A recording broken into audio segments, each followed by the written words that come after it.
मुझे एक बात बताइए, भागवत से आप लोगों ने क्या सीखा, रामायण से क्या सीखा आप लोगों ने? सुनते सभी आप लोगों से हाथ जोड़ के वंदना करता हूँ।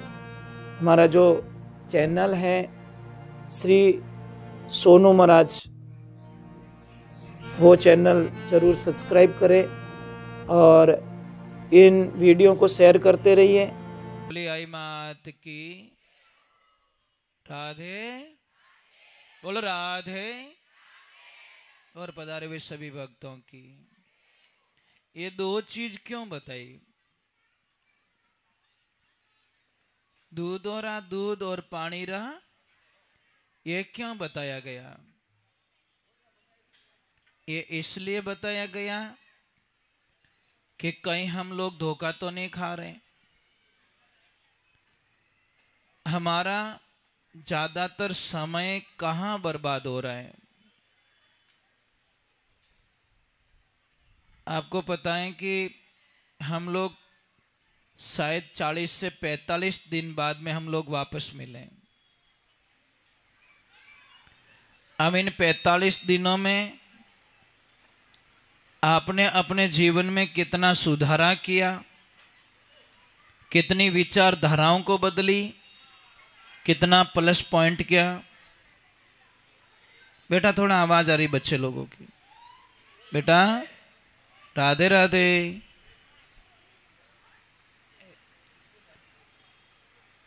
ये समझ में आना चाहिए। कई लोगों को हम देखते हैं कि जैसे ही कहीं बस में बैठे होते हैं तो बस सिग्नल पे अगर 1 मिनट रुक रही है तो वो अपनी डायरी में 1 मिनट तक कुछ न कुछ लिख रहे हैं। अब कारण बताओ? क्योंकि उसको कोई न कोई जीवन में प्लस करना है। एक अच्छा बच्चा जब एग्जाम्स का मौका आता है तो आपको पता है एग्जाम्स के मौके पर वो एक मिनट के लिए बुक को निकालता है, पढ़ता है, और लास्ट में गेट में जाने का नंबर आगे 5 मिनट बाकी एक बार और चेक करेगा। कारण कि पता नहीं मैंने कोई लास्ट में पढ़ा वो आ गया तो आप लोगों की जिंदगी का एक एग्जाम है। इस जीवन को चाहो तो नॉर्मल जिंदगी जी के खत्म कर लीजिए। आए, खाए, पहने और मर गए, बात खत्म हो गई। सुबह का बालपना, दोपहर को जवानी और रात को खत्म कहानी, ये तीनों काल हमारी जिंदगी में से चले गए। कोई लोग कम उम्र में इतना बड़ा नाम करके चले जाते हैं कि पूरा ब्रह्मांड उनके गुणगान करते हैं। स्वामी विवेकानंद जी को देखिए, पूरी दुनिया को झुका दी थी, जहां पे 0 रेट पे उनको नंबर दिया गया कि लास्ट में इनको नंबर दिया जाए, पर उनकी वाणी के तेज ने उन सारे लोगों को मंत्र मुक्त कर लिया और उन्होंने 0 से हीरो बन के वापस आए 1893 में शिकागो से।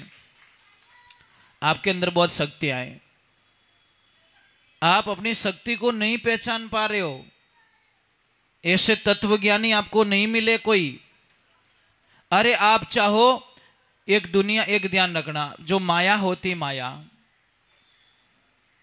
आप माया के पीछे जितने भागोगे वो दूर जाएगी। ऐसा काम करो माया आपके पास में आए,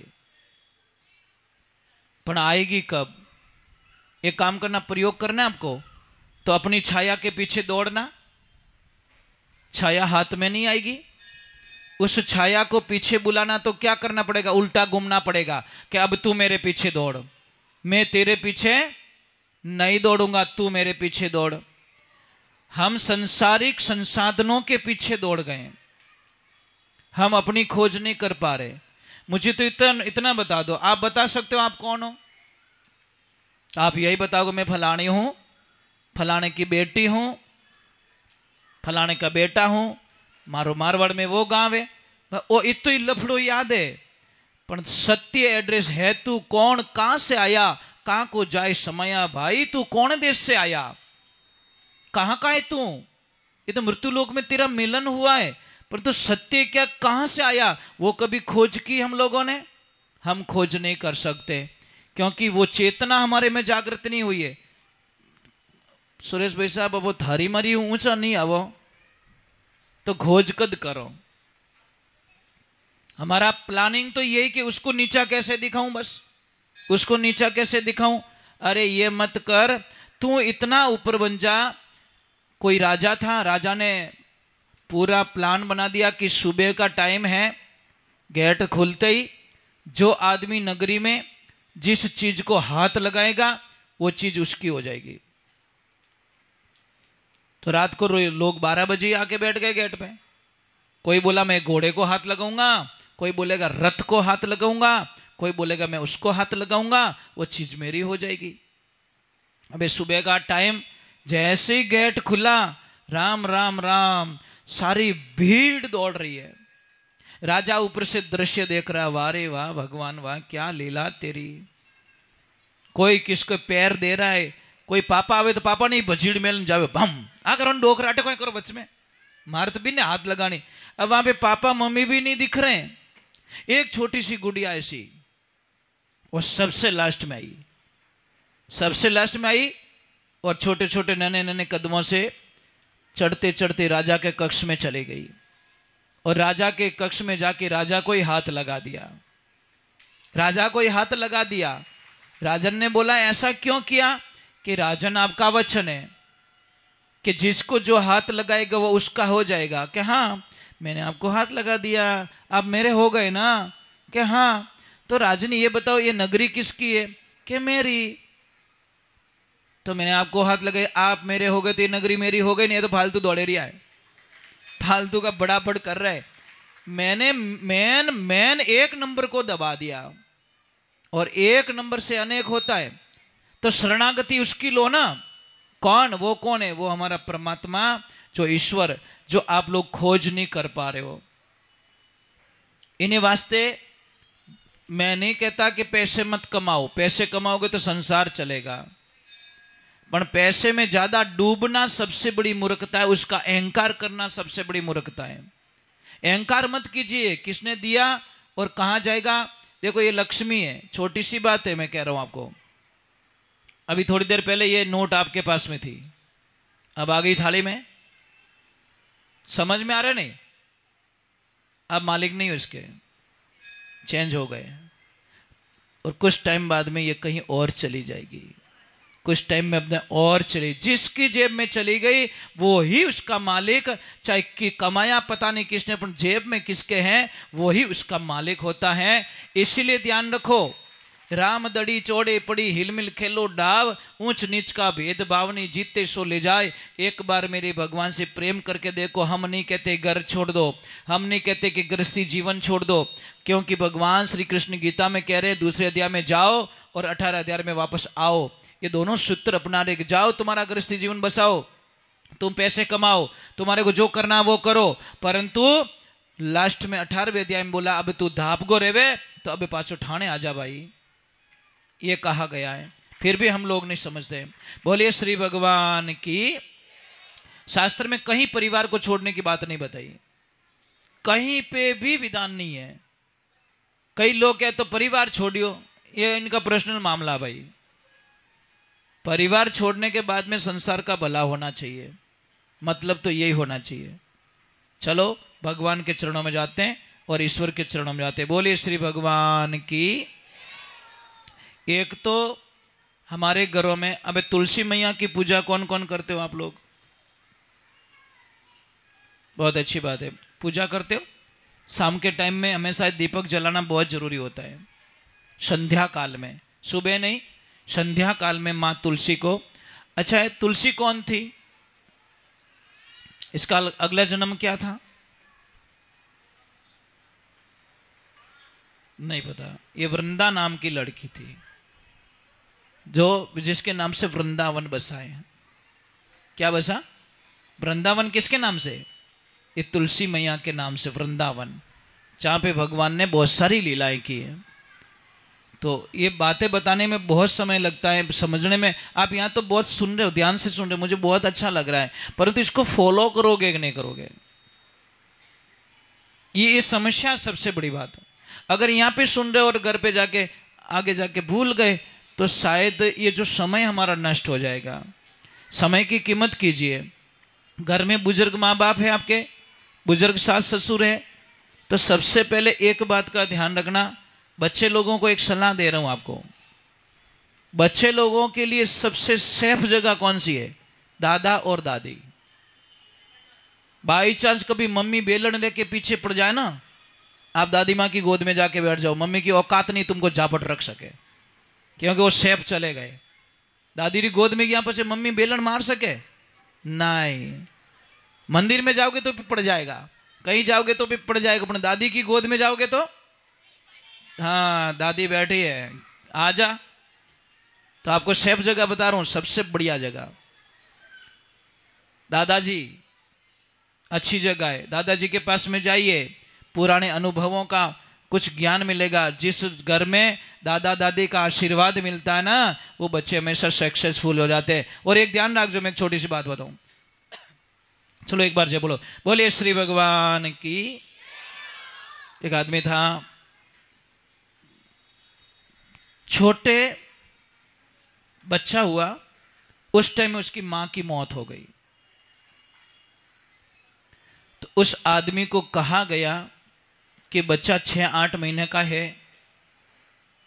तू एक काम कर, दूसरी शादी कर ले। वो बोला नहीं, मैं शादी नहीं करूंगा, मुझे मालूम है पत्नी मिल जाएगी, परंतु इसको वो मां नहीं मिलेगी। अब महाराज बहुत सारे लोगों ने बोला, अपने किसी का कहना, वो पूरा दिन काम करता, बच्चे को अपने साथ में रखता, नौकरी करता तो भी बच्चे को साथ में रखता, और बच्चे को पाला पोसा बड़ा किया, अच्छा पढ़ाया उसको। और पढ़ाने के बाद में जब बच्चा पढ़ जाता है, अच्छा काम होने लगता है, तो आपको पता है रिश्ते भी अच्छे आते हैं। टाबर थोड़ा गड़बड़ करे रही है। ए बेटा, बेटा अपनी मम्मी के पास में आके बैठ जाओ ना प्लीज। अच्छे बेटे हो सब, अच्छे बेटे हो, आ जाओ बेटा, थारा हाथ जोड़ी करूं। तो जैसे ही वो बच्चा बड़ा हुआ, अब उसकी शादी हो गई। शादी होने के बाद में वो लड़का उसकी पत्नी को बोला कि देख लक्ष्मी, मेरे कमाने वाले मेरे पापा थे, थोड़ा कर्जा हो गया है, और मैं थोड़ा कहीं नौकरी करने के लिए चला जाता हूँ, 4-6 महीने 12 महीने वापस आ जाऊँगा, थोड़ा पैसा भी दे देंगे, लोगों का कर्जा उतर जाएगा, मेरे पापा का ध्यान रखना, मेरे पापा को तकलीफ मत देना। बच्चा चला गया, परंतु पीछे महारानी ऐसी आ गई कि ससुर जी ने काम मत लगा दिया। वो झाड़ू थे निकालो, बर्तन थे धोवो, वो थे धोवो। क्या आनंद है महाराज। दादा ने बोला ऐसा काम तो शायद मुझे नहीं पता था कि ये मेरी हालत होगी। तो ससुर जी ने बोला कि देख बिदनी, ये तो अत्याचार मत कर। तो वह बहुत चिल्लाती थी। तो उनको अपने बेटे पे इतना गर्व था उस दादा को कि देख आने दे मेरे बेटे को, मैं सारी बातें सुनाऊंगा। परंतु कभी कभी मन करता था कि मैं छोड़ के चला जाऊं, रहूं नहीं। पर छोटा सा पोता था घर पे, उस पोते में दादा का जीव फंसा हुआ था कि मारे इन टाबर रो कहीं रही, मैं इन्हें बिना नहीं रह सकूं। बिदनी रा ताना सुनता, बिदनी रो नाना प्रकार री यातना सहन कर लेते, परंतु उस पोते के लिए दादा उस घर को छोड़ के नहीं जा रहे थे। रोज कहती तू अटी बढ़ जाए, अटी बैठो रही जाए, तू चला जा यहां से, ओछे शब्दों में बोलती थी वो, पर रो के काम चला देते थे। वक्त आता है, समय ने करवट ली, जब बेटा आता है, बेटा प्रणाम करके, पिताजी ने सोचा होगा कि मैं मेरे बेटे को कुछ बताऊं, उससे पहले ही वो प्रणाम करके अंदर चला गया। और अंदर महारानी ने ऐसी ऐसी बातें बता दी पापा के प्रति। उस बेटे को पापा की बातें तो अच्छी नहीं लगी, जिस पिता ने उसके लिए जीवन कुर्बान कर दिया उसकी बातें नहीं लगी अच्छी, पर वो 4 दिन पहले आई हुई लड़की की बातें समझ में आ गई और महाराज पिताजी के ऊपर गुस्सा कर दिया कि तने शर्म नहीं आवे, मेरे जाने के बाद में तुम इतना तंग करते हो, क्या क्या करते हो, क्या तुम्हारी ही सेवा करने के लिए हम दुनिया में आए, ये हमसे होने वाला नहीं है, चले जाओ यहाँ से। और कोई पुराना कोई बिस्तर था ला के छाती में पटक दिया और पिताजी वहां से निकल पड़े। वापस मुड़ के देखा, वारे भगवान वाह, जिस बच्चे के लिए मैंने मेरी जवानी कुर्बान पे लगा दी, मेरी खुशियां कुर्बान पे लगा दी, वो बच्चा आज मुझे घर से बाहर निकाल रहे हैं। निकल गए और जैसे ही कोई गांव का जो चबूतरा था वहां पे जाके बैठ गए। अभी कोई पूछे तो वो रो भी नहीं पा रहे, रोना भी नहीं आ रहा उनको, क्योंकि छाती भर गई। थोड़ी देर होती है और तुरंत वो बच्चा आ जाता है और आते ही उसको तो दादाजी बहुत अच्छे लगते थे। आते ही बोला मेरे दादाजी कहाँ हैं? तो मम्मी ने बोला पता नहीं कहाँ गए होंगे। अरे कहाँ गए? अरे बेटा तेरे पापा आए। अरे पापा बाद में, पहले मेरे दादा चाहिए मुझे। वो लड़का वो बिस्तर पटक, वो अपना जो था वो पटक के, किताबें पटक के भाग रहा है, किसी को भी पूछ रहा है मेरे दादा को देखा क्या, मेरे दादाजी को देखा क्या, मेरे दादाजी को देखा क्या। सारे लोग बोल रहे ये दादा का परम भक्त। किसने बोला तेरे दादा उधर जा रहे थे। और जैसे ही देखा तो गांव के चबूतरे पे हथाई पे बैठे और जाके एकदम दादा के गले मिल के बोला दादाजी आप यहाँ पे क्या कर रहे हो, चलो घर पे। और ये बिस्तर फटा हुआ, इतना पुराना बिस्तर। तो सारा दादाजी ने वरदान सुनाया कि बेटा मैंने घरों बाहर काट दियो, तेरे पापा ने मुझे बाहर निकाल दिया है, कि दादा रोने की कोई जरूरत नहीं है, आप चिंता मत कीजिए। एक काम कीजिए, बिस्तर है ना, मैं तो छोटा बालक हूं, इसमें से आधा मुझे दे दो, तोड़ दो इसको। चीर के आधा बिस्तर दिया, बच्चे ने कंधे पे रखा, घर पे गया और घर पे जाते उसकी मम्मी ने बोला पापा को प्रणाम कर लो। कि कौन पापा, कौन पापा, किस पापा की बात कर रही हो तुम? अरे जो आदमी अपने बाप का बेटा नहीं बन सकता वो मेरे बाप कैसे बन सकता है? मैं इसको एक्सेप्ट नहीं कर सकता, ये मेरा बाप नहीं हो सकता। और जितने उसकी नजर पड़ जाती है कंधों पे, ये कहां से लिया कि भूल गए इतनी दूर में, अभी टाइम नहीं हुआ है। अरे भाई के क्यों लाया वापस? कि मुझे चाहिए ना, जब तुम्हारे बाप के लिए तुम रख रहे हो तो मेरे बाप के लिए भी तो मुझे ये गुदड़ी चाहिए। जब तुम बुढ़े हो जाओगे मैं यही तुम्हें देख के बाहर निकलूंगा और आउट करूंगा। उस बच्चे को ज्ञान हो गया, दौड़ के गया, अपने पिताजी को घर पे लाया और अपनी पत्नी को बोला कि तेरी 2-4 बातों में मैं ऐसा फंस गया जो मेरा बाप भी मुझे दुश्मन लगने लगा। हे देवियों, मैं आपसे वंदना करता हूँ, प्रार्थना करता हूँ, कोई आपरा पति रे दिमाग में आड़ो जहर मत भरजो जो उन माँ बापू को नफरत करने पर मजबूर हो जाए। ये आपका काम नहीं हो सकता। एक अच्छे घराने की लड़के के दिमाग में ये बातें कभी नहीं डालती कि तुम्हारी मम्मी अच्छी नहीं है, तुम्हारे पापा अच्छे नहीं है। ये अच्छे घराने की लड़की कभी नहीं कहेगी। उसको पता है कि मेरे पति को इसके पापा भी चाहिए और मैं भी चाहिए हूं। एक लड़का क्या करेगा? इन्हें माँ बाप भी चाहिए और इन्हें उन्हें पत्नी भी चाहिए, वो दोनों तरफ फंस जाता है, कहाँ जाएगा बेचारा? इन्हें वास्ते आपका सपोर्ट चाहिए। अगर आपका सास ससुर कुछ भी बोल देवे तो आपको दिमाग में रखना कि मेरे पापा मम्मी है तो हका करे और नहीं रहे तो कुण करे। ये दिमाग रे माने जिन दिन आ जावेला उन दिन आप जीवन धन्य बन जावेला, इनमें कोई शंका नहीं है। और एक कड़वा सत्य ध्यान रखना, वृद्धाश्रम जाना और थोड़ा पूछ के आना कि थोरो बेटो कहीं करे, सारे उच्च पद बताएंगे, सारे बंगले वाले बताएंगे, पर कोई सुरेश भाई साहब ऐसा जोड़ा नहीं मिलेगा कि जिन्हों बेटो मजदूरी करे। बड़ी हो जावे उना माँ बाप कदी वृद्धाश्रम नहीं पहुंचा करे। ध्यान रखजो। अरे हमारे से धनवान वो है जो 300 रुपया कमा के लाके अपने माँ बाप को साथ में रखता है। साहब उससे बड़ा धनवान दुनिया में कोई नहीं हो सकता। धनवान वो नहीं होता जिन्हें माँ बाप घर बाहर निकाल देवे। क्यों पेरेंट्स बोझ लगते हमको? क्या गलती कर दी उन्होंने? अरे तुम्हारा जन्म नहीं हुआ तो दर दर भटके थे, वो पैदल गए थे, बोलमाएं पूरी की थी, भगवान को प्रसाद चढ़ाई थी कि भगवान एक औलाद तो दे दे रे, चाहे लड़का दे चाहे लड़की दे दे। और वही बच्चे अगर माँ बाप को परेशान करें तो कैसा फीलिंग होगा आप लोगों को। इन्हें वास्ते ये माताओं बहनों आपका धर्म बनता है कि कभी भी अपने पति को उसकी फैमिली के विरुद्ध बिल्कुल ना भड़काए, बिल्कुल ऐसी कोई बात ना बोले कि उसके फैमिली का वो दुश्मन बन जाए, क्योंकि फर्स्ट फैमिली ध्यान रखना, फर्स्ट परिवार होता है। बोले श्री भगवान की। ये बात तो अच्छी नहीं लगी होगी आपकी ना। कहीं का तो मोटा मोटा काम यही है, थोड़े पापा यूं, थोड़ी मम्मी यूं। ले, ऐसा नहीं होना चाहिए साहब। जैसे आपरा माँ बाप जीव थोने प्यारा है ना, उन्हीं प्रकार थोड़ा बींद नहीं, थोड़ा उन्होंने माँ बाप प्यारा लगे। कम कम इतनी कृपा तो कर दो, इतनी मेहरबानी हम कर सकते हैं। थोड़ा कड़वा लगेगा, जिसका धंधा पानी चालू हुआ तो उसको कड़वा ही लगेगा कि मारो तो काम आई जे सोम रहा हो तो इन लिस्टों आई सुनाऊं। ये क्या लफड़ा है तुम्हारा यार।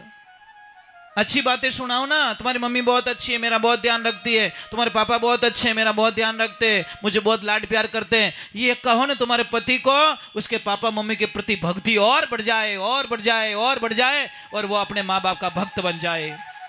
अरे झूठ बोल के अपने बेटे को उसके माँ बाप से अच्छा कांटेक्ट करवा सकती हो आप, झूठ बोल के। घनी थोड़ी आदर नहीं करे तो भी कहनो थोड़ा पापा मम्मी बहुत अच्छा है, बहुत अच्छे हैं, ताकि उसके मन में और भक्ति जागृत हो जाए। कर सकते हो आप। झूठ बोल के भगवान और भक्त को मिलाना पाप नहीं है, ये ध्यान रखना। कोई दादाजी थे बहुत अच्छे, पता चल गया कि पति पत्नी के बीच में झगड़ा हो गया है और लड़की 6 महीने से पीर में बैठी है, और आजकल सिस्टम ज्यादा ये चल रहा है, छोटी सी बात पे ओ धरनो ठोकी हड़ताल, भूख हड़ताल। क्या लफड़ा है महाराज, छोटी सी बात पे नॉर्मल बात। अरे छोटा सा जंप आ रहा है, गाड़ी कूद गई है, तो क्या उस रोड को छोड़ दोगे आप? गाड़ी चलाना छोड़ दोगे? नहीं। एक बात का ध्यान रखना, कई लोगों ने मुझे प्रश्न किया कि महाराज भगवान की भक्ति करने से क्या होता है? अरे भगवान की भक्ति करने से एक एनर्जी मिलती है, पॉजिटिविटी मिलती है। बोलता है कि लिखा है कि भगवान की भक्ति करने से दुख नहीं आता। नहीं नहीं नहीं, ये गलत है। दुख आएगा, पर दुख सहन करने की शक्ति आप में इतनी पैदा हो जाएगी कि वो दुख भी तुच्छ लगेगा आपको। मैं आपको एक सिस्टम में समझाता हूं, समझ लीजिए। एक रोड है, रोड के ऊपर क्या बना है, वो क्या कहते हैं उसको, ब्रेकर, जहां पे गाड़ी थोड़ी स्लो की जाती है, ब्रेकर है। अगर उसी ब्रेकर में स्पीड से अगर कोई ट्रैक्टर लेके निकलेगा तो हेटो पड़नो सुरेश भाई साहब चांस है। वो ट्रैक्टर इतो ऊंचा इन पटकेला विनय, क्योंकि वो ट्रैक्टर है, उसमें ब्रेकर को क्रॉस करने के जो सिस्टम्स होते हैं वो उसमें डाले हुए नहीं है। और उसी जगह कोई BMW लेके निकले तो शायद अंदर वाले को पता ही ना चले। बस फर्क इतना ही है।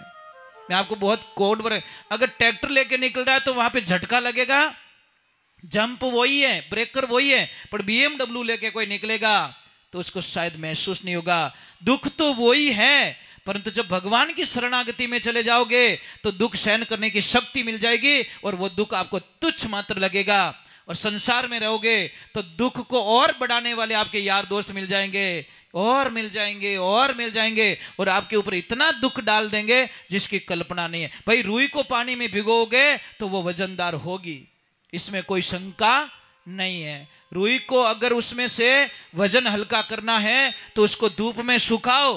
धूप नाम मतलब दुख, दुख नाम में उसको सुखाते जाओ, रुई एक दिन हल्की होगी। और उसी जो 50 किलो रुई थी साफ पानी में भीगने और सूखने के बाद में शायद वो 5 किलो हो गई। उसी प्रकार संसार में दुख सहन करने की आप में शक्ति पैदा हो जाएगी और आपको दुख लगेगा नहीं। ये तो कमजोर होते ना, कमजोर होते ना, उसको दुख ज्यादा लगता है। तो ये बात समझिए आप। बातें बहुत छोटी है, पर इन बातों को समझना पड़ेगा हमको लाइफ में। क्यों आप सुबह उठते ही दुख का विवरण कर लेते हो?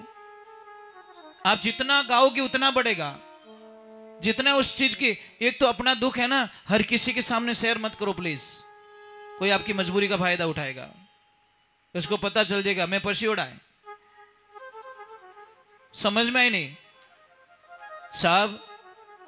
किसी को पता है कि ये यहाँ पे साइड ली हुई है और किसी के सामने चर्चा कर लेना कि यार मारा माते कर्जो घणो रह गयो है, तो आप कोई लेन देनो नहीं, उसकी नीति जाएगी उस साइड पे कि बेटा को साइड खरीद लो, क्योंकि वो बेचने वाला है, मजबूरी में बेचेला, पक्की बेचेला, और जितना दाम उसको मिलना चाहिए उससे भी कम दाम में वो साइड खरीद लेते लोग।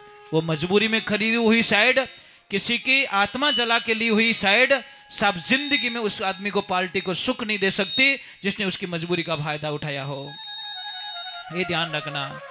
बोलिए श्री भगवान की, बोलिए आई मात की, बोलिए भगत वत्सल भगवान की।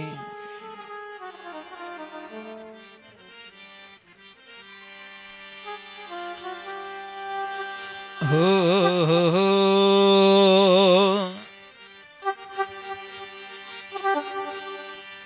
अरे प्रीतम प्रीत लगाए के, ए दूर परदेसा मत जाए, आकर बसो हमारी नगरी में, हम मांगे तुम्हें खाए।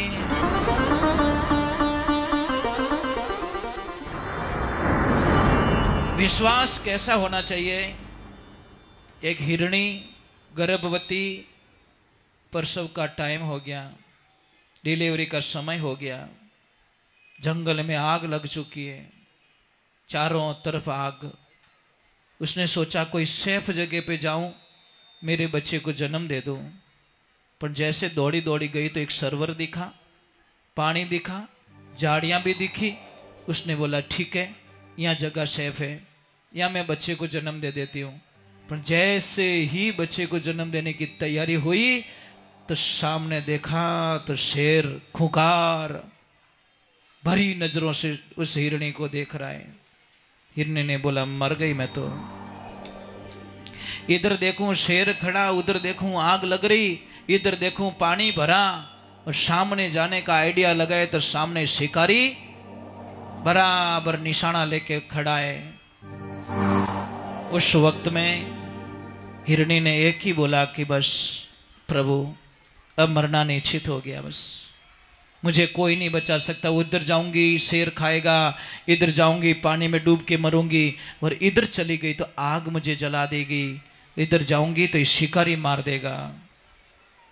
भगवान की लीला देखिए, परमात्मा को कौन जाने। सीताराम सीताराम कहिए, जाही विधि राखे राम ताही विधि रहिए। जैसे ही शिकारी ने विचार किया कि अब बराबर निशाना लग सकता है, और तीर छोड़ने के 1 सेकंड पहले कमान तो चढ़ चुकी थी, पूरा निशाना हो गया सटल, पर छोड़ने के 1 सेकंड पहले आग जल रही थी पास में। भाई साहब आग जल रही थी, आग में एक लकड़ी थी जो थोती लकड़ी थी, उधर गैस आता है। कोई कोई लकड़ियां बोले कि नहीं बोले, एंडियारी लकड़ी बालो जने कितना बोले, कितना फटाका बोले, फटाफट फटाफट, जो अरंडी की लकड़ी होती है। उसी प्रकार कोई लकड़ी थी जो अंदर से थोती थी, दोनों तरफ से पैक थी, अंदर ऑक्सीजन था। तो जैसे ही उस लकड़ी को जलना हुआ और लकड़ी में ब्लास्ट हुआ जोरदार, और ब्लास्ट होते ही वो जो अंगारा था जाके शिकारी के हाथ को लग गया। लगती हुई जलती हुई लकड़ी यहां पे जाके जली तो तीर तो छूट गया वो, पर निशाना चूक गया। जैसे ही तीर छूटा निशाना चूक के शेर के ऊपर जाके लग गया। वारे भगवान वाह, वारे कृष्ण वाह। अग्नि के रूप में भगवान आए और निशाना चुका दिया, शिकारी का तीर भी चला गया और शेर भी मर गया। इन्हें वास्ते भगवान माते विश्वास राखनो पड़ेला। कोई न कोई रूप रे मायने भगवान आवेला, आपरी रक्षा करेला, परंतु उसके रूप को आप नहीं जान पाओगे। अग्नि के रूप में मेरे प्रभु आए और उसकी रक्षा कर दी, तो आपकी रक्षा क्यों नहीं कर सकते। अब हम लोग कथा सुनाते हैं कि भागवत सुनो, वो सुनो, राम कथा सुनो। मुझे एक बात बताइए, भागवत से आप लोगों ने क्या सीखा, रामायण से क्या सीखा आप लोगों ने? सुनते हो भागवत, सुनते हो, टीवी पे भी सुनते होंगे, चैनल पे भी सुनते होंगे। क्या क्या सारांश है उसका? लास्ट सारांश क्या है? हम कथा सुन के सुख मांगना चाहते हैं, पर ये पता नहीं जिसमें जो रोल था भगवान श्री कृष्ण का, उन्होंने पूरी भागवत में सुख किस दिन देखा ये मुझे बता देना। उनका जन्म से लगाकर एंड तक हर दिन उनके कष्ट में निकले, तो वो कथा सुन के भी अगर हमको ज्ञान नहीं हुआ, फिर भी हम सुख की तलाश में घूम रहे हैं, तो साहब ये बहुत बड़ी गलती है हमारी। वो हमारे को जीना सिखाती, कथा में जीना सिखाती, एक्टिविटी एनर्जी होती है। बोले श्री भगवान की, बोले माता पिता गुरुदेव की। चलो हम गुरु जी की बात चल रही है। गुरु शरण में कोई जीव जाता है, बोले सदगुरु भगवान की। जो बच्चे लोग हैं आज उनको छुट्टी भी है, और ज़्यादा समय आपका नहीं बिगाड़ूंगा क्योंकि मुझे थोड़ा निकलना है मारवाड़, तो थोड़ी देर बैठते हैं, ज़्यादा समय नहीं बिगाड़ेंगे। रात को तो थोड़ा दिक्कत हो गई थी साउंड की वजह से।